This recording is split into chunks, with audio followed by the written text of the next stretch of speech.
The test is in 4-part, Part 1, Part 2, Part 3, and Part 4. Now look at Part 1. Part 1. You will hear a telephone conversation between an operator and a caller.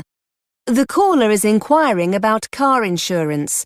First, you have some time to look at questions 1 to 4.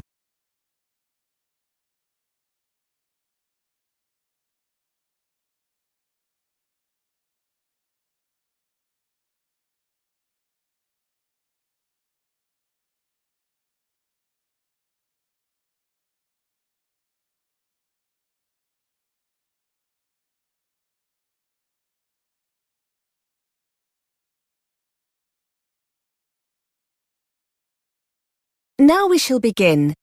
You should answer the questions as you listen, because you will not hear the recording a second time. Listen carefully and answer questions 1 to 4. Good afternoon, Heartline Car Insurance. How can I help you? Hello, I'd like to speak to someone about car insurance. Certainly, sir. Can I take your name, please? It's Liam Bird. OK, Mr. Bird. Is the policy for you? Yes, I bought the car last night. It's still with the original owner, though, until I get the insurance sorted out. Will I be able to do this over the phone now? Of course, sir. If you have all the information we need to process the application, we should be able to sort it out for you immediately. Could you tell me the make and model, Mr. Bird? Yes, it's a Ford Fiesta. And can I have the registration number, please? Yes, it's 3R1JTW. OK. I can see it's a 2002 model, is that right? That's right, yes. And what's the current mileage, Mr. Bird? Very high, unfortunately. 90,000 miles. OK, it's obviously very reliable. Hopefully, yes. And how many miles will you be driving per year? Probably about 6,000 a year. OK. And where will the car be kept overnight? Well, I don't have a garage or a driveway, so it'll be on the road. OK, nearly there. When would you like the policy to be effective from? Immediately, I suppose? Yes, I'm hoping to drive the car home this evening. So could I be covered from today? Yes, that's fine. Now, do you want fully comprehensive cover or third-party fire and theft? Just third-party fire and theft. It's only an old car. And how much no-claims bonus have you got, sir? 6 years. Before you hear more of the conversation, you have some time to look at questions 5 to 10.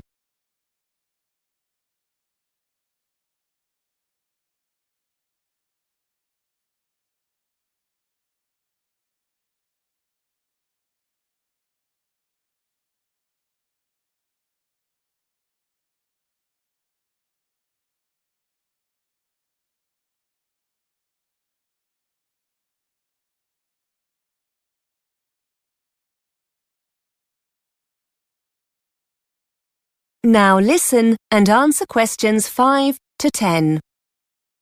OK. Have you decided to take up any of our additional cover options?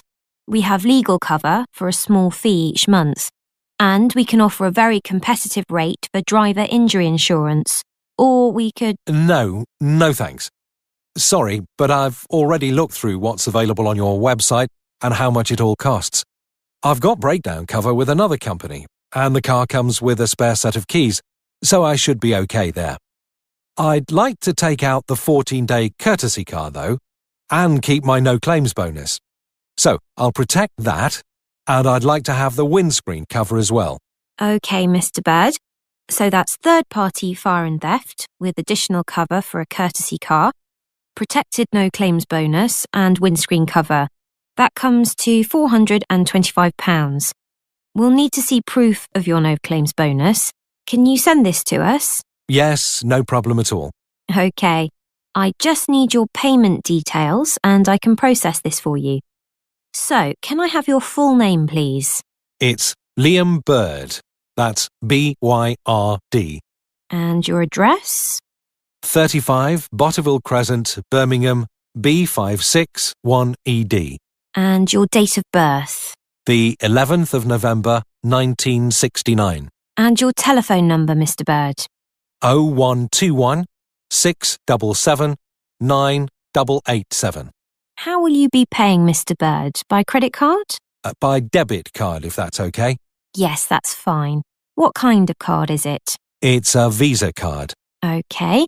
Can you give me the full number that runs across the centre of the card? Yes, it's 2337 4006 2005 1551. And the 3-digit security number on the reverse of the card? OK, hang on. Yes, it's 426. Thank you. Finally, can I just ask you how you got to hear about our company? Yes, sure. I found you on the internet. Thanks. OK, your payment has been processed successfully. You're now covered, Mr. Bird. Would you like us to send your documents to you, or are you happy to download them from the website? Would you mind posting them to me, please? I'd like a paper copy and my printer's not working. No problem, Mr. Bird.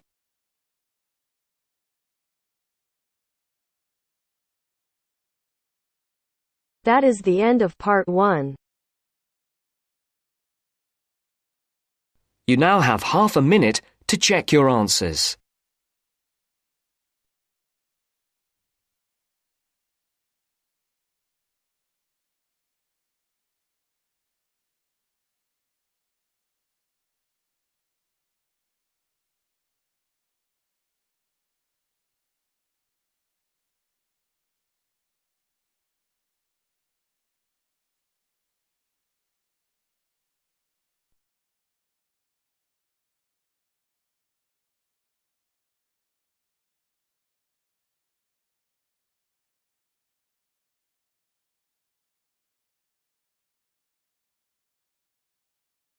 Now turns to part 2. Part 2. You will hear a talk about facilities for teenagers at a leisure centre. First, you have some time to look at questions 11 to 14.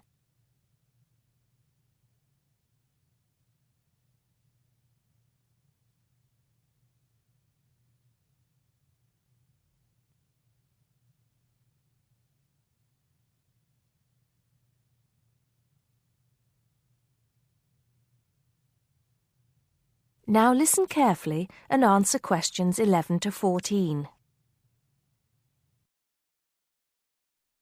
Good morning, everyone, and thank you for coming to find out more about the new teen programme here at the Park Hill Leisure Centre.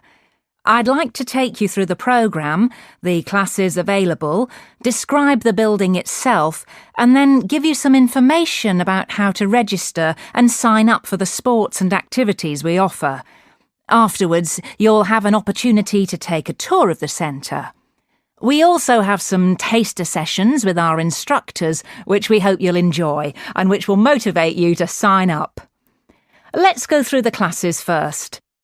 As you can see from the teen programme handout in your pack, we have lots of classes on offer.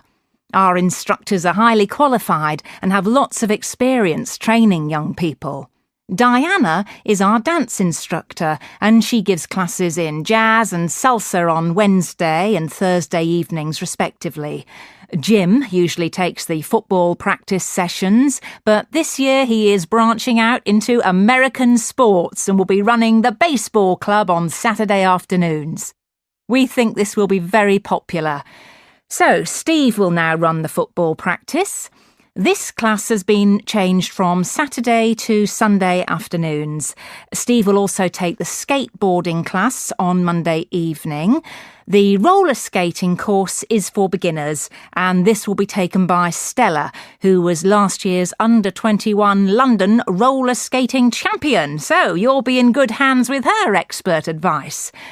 The day of this course is still to be arranged, but it's likely to be Tuesday. We'll confirm the day by the end of this week. Before you hear the rest of the talk, you have some time to look at questions 15 to 20.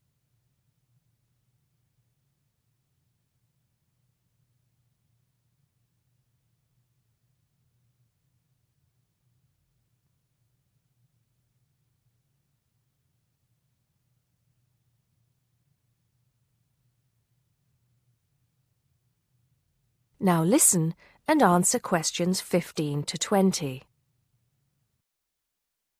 Now, some of you won't have been to Park Hill Leisure Centre before, so let me just tell you a little about the layout. As you can see, the reception area here is very spacious and there is plenty of room to meet your friends and have a drink. We also have brand new dance studios with floor-to-ceiling mirrors and the latest audio equipment.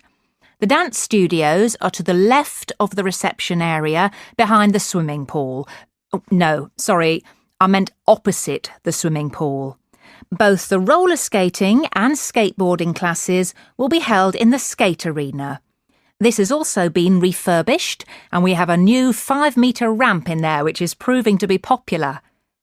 The arena is behind the changing rooms, which you can see behind us between the gym and tennis courts. The tennis courts are on the right of the arena. You'll see both of these new spaces on the tour later. Now, the final thing I want to talk about is how to join the Park Hill Leisure Centre and enrol for the classes.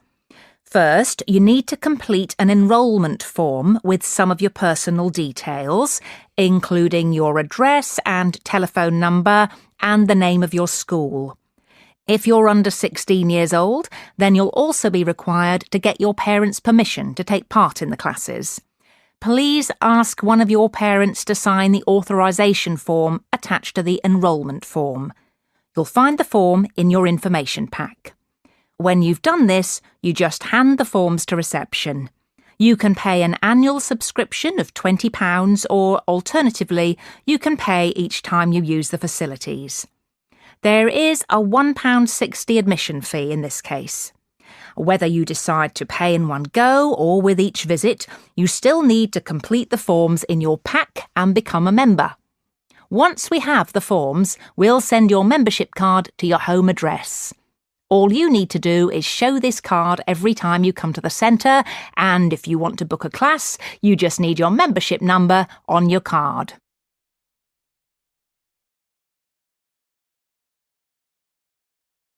That is the end of part 2.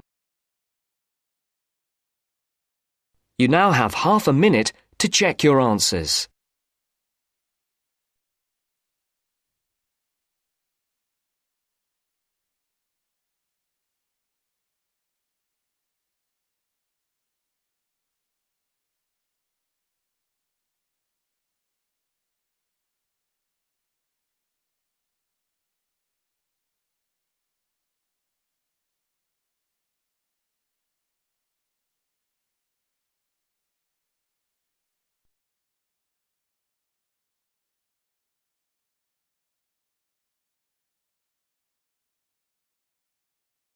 Now turns to part 3. Part 3. You will hear students and a tutor discussing an energy project. You now have 30 seconds to read questions 21 to 27.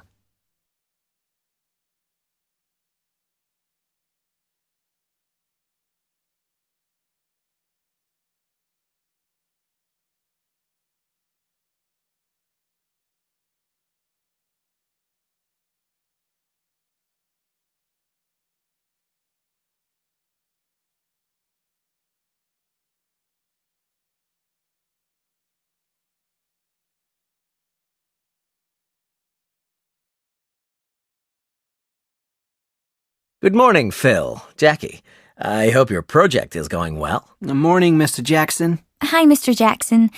Well, we've made a start on analysing the different forms of renewable energy, but unfortunately, we don't really agree on some points. Okay, why don't we talk about it? Well, Jackie believes that all forms of renewable energy are beneficial economically, whereas I doubt that that's true for all of them. Such as?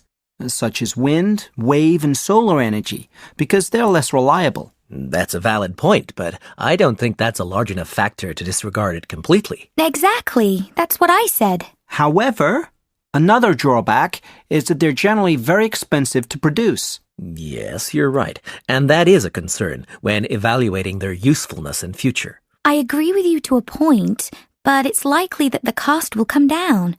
I read a report in the Journal of Environmental Science that estimates the cost would fall by 20% over the next 10 years, which is significant, isn't it? Absolutely, Jackie. But you need to think about how difficult it is to predict the future cost of non-traditional energy sources before you believe the report. Remember, in your project, I want to see evidence of critical analysis. Make sure you've analyzed all the information rather than just accepting the information that you agree with. Also, it's very important that you demonstrate wide reading around the subject. I know. It's just that I'm not convinced that it's going to continue to be that expensive, especially if there's a demand from consumers. Well, what about if we analyze the costing process as part of our project? That's an excellent idea, Phil. Okay, so let's imagine that we want to forecast the cost of producing solar energy. How could we do that, Jackie? Well, I think we'd have to start by working out how many hours of daylight there are in the UK per year. The Meteorological Office would have data on that. Then estimate the number of hours of sun to get a rough total. And then I suppose we'd need to work out how much it would cost to supply the average home with solar power, and then extrapolate that to get a number for the whole country. Good. And don't forget the price of power conversion stations. This will have a significant impact on overall expenditure. And there's one more factor you haven't taken into account yet regarding the consumers. Whether they would change from traditional to renewable energy? No, but think about what might make them change. Oh, yes. How much they would be willing to pay. Exactly. Well done. You now have 15 seconds to read questions 28 to 30.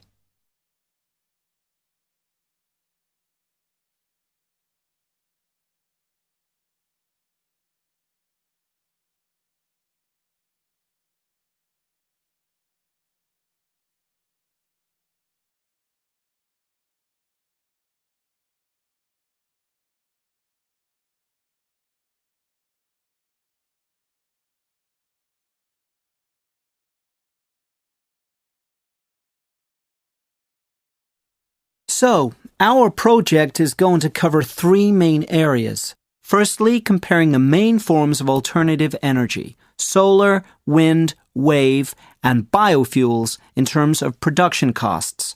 Secondly, we'll take solar energy as an example and do a cost prediction. And lastly, we'll analyze whether they're likely to replace traditional fossil fuels in the future.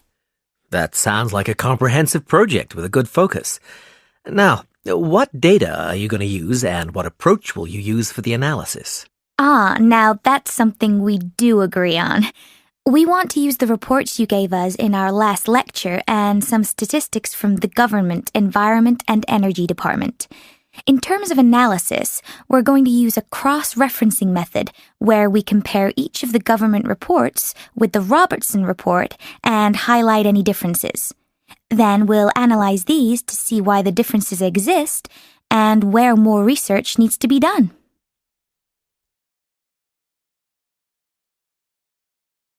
That is the end of part 3. You now have half a minute to check your answers.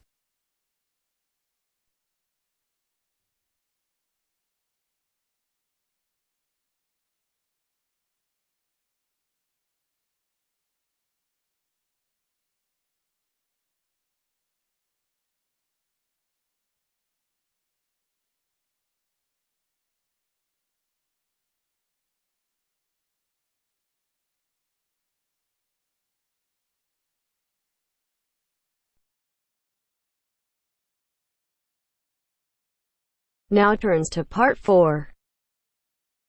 Part 4. You are going to hear a tutor giving a lecture on the subject of obesity. First, you have some time to look at questions 31 to 40.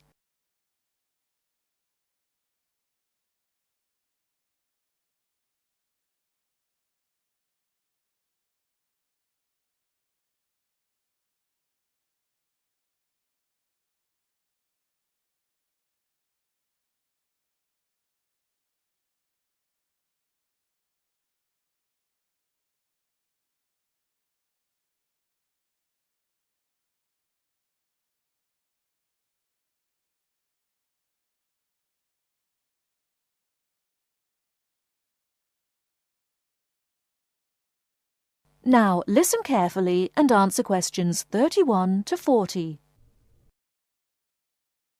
Good afternoon. Today we're continuing our investigation into obesity. We've looked at several factors causing obesity, including lack of exercise and a general sedentary lifestyle, and the role the media plays in promoting the consumption of high-calorific food. In the coming weeks, we'll go on to examine serious eating disorders, such as anorexia nervosa and bulimia nervosa. The decline in formal eating times within the family and the subsequent increase in the degree of snacking that takes place have had a significant effect on obesity. Today, we're going to turn our attention to an example of this, what has been termed emotional hunger or emotional eating, as opposed to the consumption of food to satisfy a physical need. Studies have uncovered how our emotional state can lead to us eating more than we physically need. It was originally believed that negative emotions brought on through depression or anxiety were the main cause of this. But it is now acknowledged that positive emotions can have a similar effect on our eating habits. Not everyone is susceptible to emotional eating, and even those who do suffer have highly individual symptoms. However, there are common themes. It seems that people who are already overweight are more susceptible to emotional eating when suffering negative emotions than those who are underweight. Equally, excessive eating of this kind can happen during or after happy events, when larger meals than normal tend to be eaten. So, what are the signs that someone is eating to satisfy an emotional stimulus? Well, there are several differences between emotional and physical hunger. Those experiencing emotional hunger will feel the urge to eat all of a sudden. This compares to the gradual sensation of hunger that occurs with a physical stimulus. Interestingly, and I'm sure many of you will recognize this, when you're eating to satisfy an emotional need for food, the craving will often be for a specific item, like a pizza or something sweet like ice cream. In this kind of situation, nothing else will really satisfy the craving. When the urge to eat is driven by a physical need, you're far less bothered about what you eat.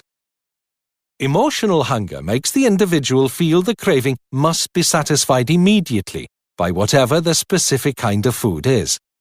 I'm sure we've all experienced that feeling. I must have some chocolate now. In contrast, the need to satisfy sensations of physical hunger seems less urgent. Emotional eaters will carry on eating even when they're full. A person eating to satisfy a physical hunger will be more likely to stop. Finally, and probably not surprisingly, feelings of guilt often follow emotional eating, but not when eating normally. This has serious consequences for those working with patients suffering with obesity.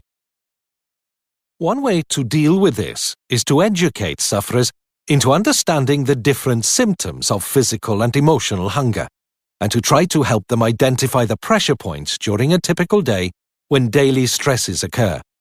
Being conscious of one's eating habits is the first step in dealing with the problem.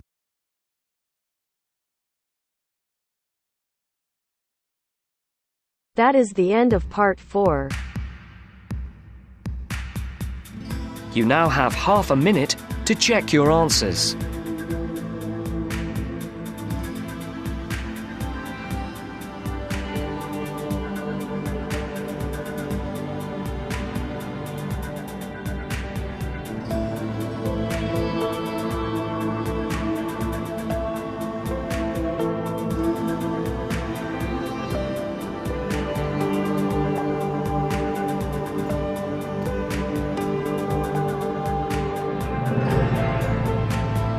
That is the end of the test.